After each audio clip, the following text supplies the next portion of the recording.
Ano? Sinira mo na yung PNP. Ha?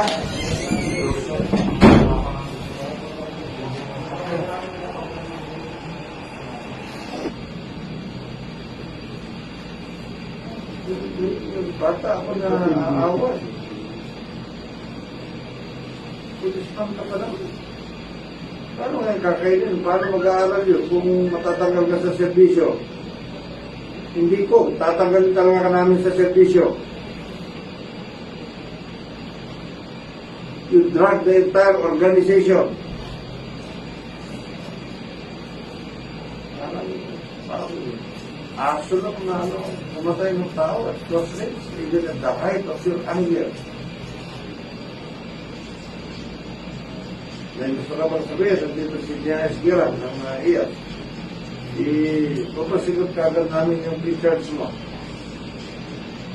Ayun, nakamot na po yung pagkakamali. Nagdala po ako ng sobrang concern. Sisisi ko ako sa ginagawa. Nalagitag sa sisisi. Unang-unang para sa pag-ibig ko. Sasabihin ka sa akin, Kaya sana matulungan mo. ano itutulong ko sa'yo? Sige, sabi ka, ano itutulong ko sa'yo? Para sa pamilya ko na po sa akin. Yung sa pamilya mo, oo. 23 years na sa service, I do not think na hindi ka nakapag-experience ng ups and downs natin.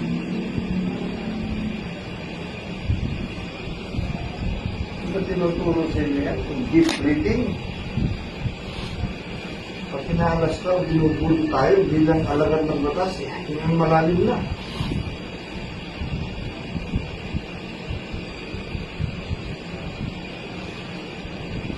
Maliban sa drug organization. Talagang galit na galit lahat ng tao sa iyo. Yan ang pagsisihan mo. Wala ka ng kakampi sa ginawa mo na. And that you have to pray hard. Sobrang galit ng tao sa iyo. Dahil paano, pinoprotection na lang namin yung anak mo. Kaya may mga pulis din doon.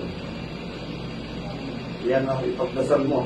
Kasi hindi namin makontrol lahat ng tao.